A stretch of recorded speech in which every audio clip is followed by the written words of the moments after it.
خدا بل باب د باب فضل العلم، باب د علم فضیلت په باره کې چې د علم څه فضیلت ده. دا اوس ګوره کتاب العلم چې بالکل شروع شنو هغه کې مونږه باب فضل العلم دا ویلو، باب فضل العلم، او دلته مو چې باب فضل العلم نو دا خو دوه پیر رااله، دوه پیر راوړل څه ضرورت ده. التم فضیلت علم بیان شو دلته صحیح ده. نو الته ګوره احادیث ورسنو ذکر شوی، صرف دوه آیات ذکر کړي او نور فضایل نو. دلته اوس باقاعده حدیث راځي چې پاغه کې د علم فضیلت د حدیث نه ثابت ده. یو خدای بل دا ده چې فضیلت معنی دا فضل معنی فضیلت نه ده، بلکې فضل معنی زیاته ده، فضل معنی زیاته ده. او شاته چې کوم تر شو هغه باب فضل العلم معنی د علم فضیلت بیان شوی لکه آیات کې شو.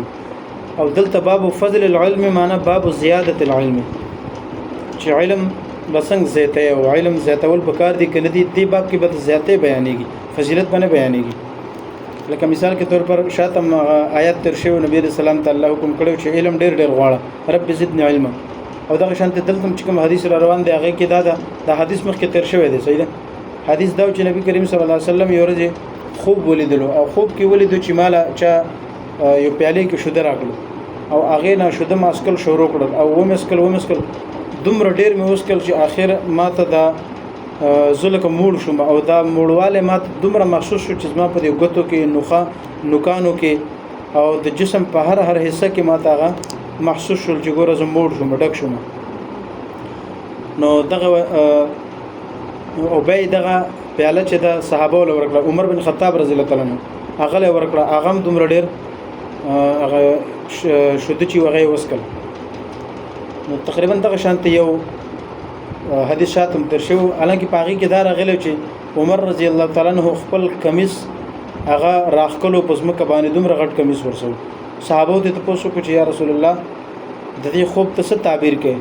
نبی رسول الله ته په جواب کې ویل چې د دې مطلب علم دی، چې الله علم مال دومره ډېر راکړی دی چې حد نشته. او بل دا چې عمر رضی الله تعالی عنہ الله دومره علم ورکړی دی چې هغه دا کمیس چې د ځان پورې راکاږي. نو مطلب دا چې د عمر او د تجربه او د دینم ډیر علم الله غلا ورکړی دی. نو دی باب کې ګوره د علم زیاته بیان شوی دی حدیث کې. نو ځکه باب فضل العلم یعنی باب زیادت العلم، چې زیات علم پکار دی. بر نورم د دې وجوهات دي او مخکې زو. وبه قال حدثنا سعيد بن عفير قال حدثنا الليث قال حدثنا عقيل عن ابن شهاب عن حمزة بن عبد الله بن عمر، عبد الله ابن عمر زوی هغه روایت کوي چې ان ابن عمر قال، چې عبد الله ابن عمر صحابي فرمایي رضی الله تعالی عنہ، سمعت رسول الله صلی الله علیه وسلم یقول، چې ما نبی رسول الله نه واوریدل چې دا فرمایلی چې بینما انا نائم، په دې دوران کې چې زه ودوم، نو اوتیت بقدح لبن، نظما خواته د شودو یو پیاله راوړل شو،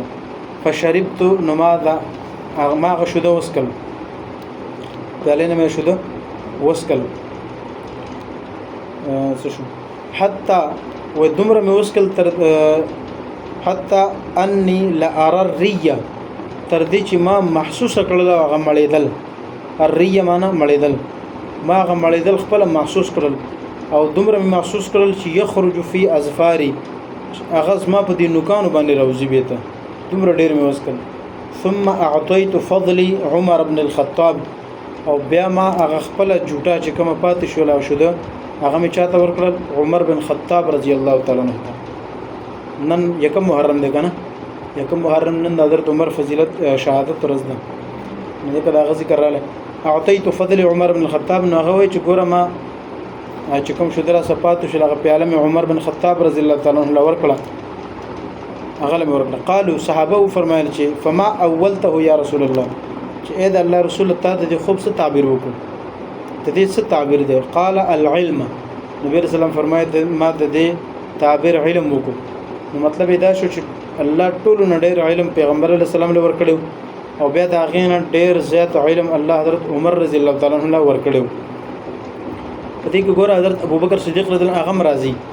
هغه الله تعالی ډېر زیات علم ورکړو، او نور شین معاملاتو کې دا علم ډېر. نو هغه علم زکه ونه شو تذکره زکه ونه شو چې هغه له خاصه الله ډیر علم ورکړو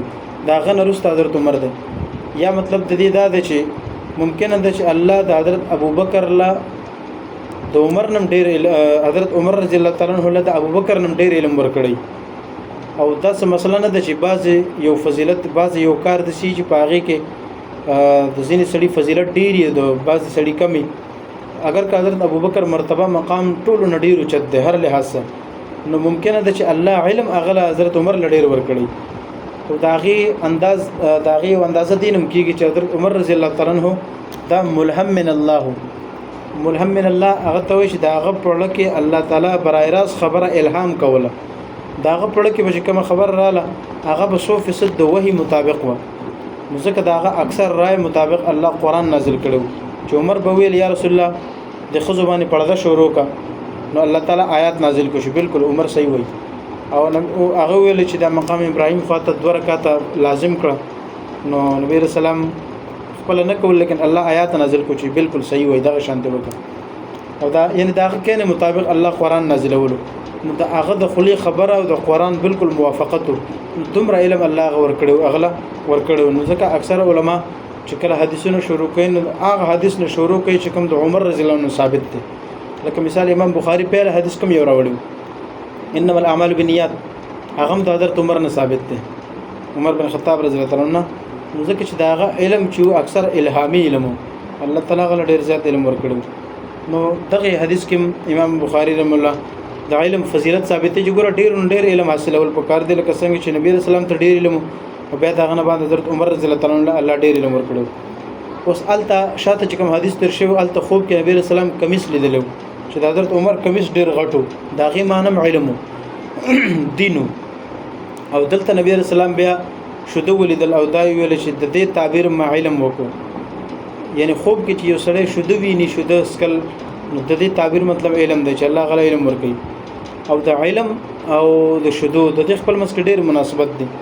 مناسبت لکه شاته چې موږ ویلو کمیس او د دین د خپل مسک مناسبت شته څنګه چې کمیس د انسان بدن پټي دغه شانت علم هم دینم د انسان بدن پټي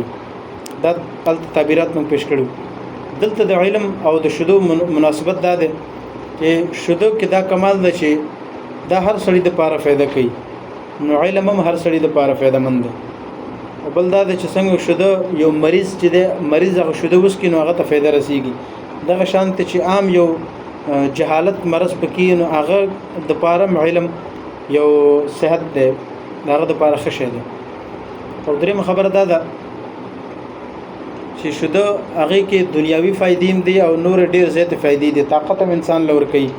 او هغه کې دومره ډیر شکلونه راوځي لکه پېم ته جوړيږي او کوچم ته جوړيږي نورم پنیر او داسې مختلف شکلونه ته جوړيږي دغه شانت علم هم دی چې هغه داغه هم ډیر شکلونه ډیر صورتونه او ډیر انداز داغي جوړيږي او ډیر زیات فائدہ کوي او هر سړی ته فائدہ کوي هر وخت کې فائدہ کوي علم بهر حل فائدې شه ده چې دومره فائدې شه ده لہذا علم سړی له پکار ده چې علم لک باندې گزارونه کې بلکې ډیر نه ډیر علم دی حاصل کی او یو مطلب ادم جوړیږي کنه چې د دنیا هر شی د سده چې پاغي کې په کم باندې گزاره کول د دې حکم دی لکه مثال انسان لباس دی خوراک دی کور دی او ضرورت زندگی دا د دې باره کې حکم دا دی چې بس گزاره چلاوه آخرت کې وګورو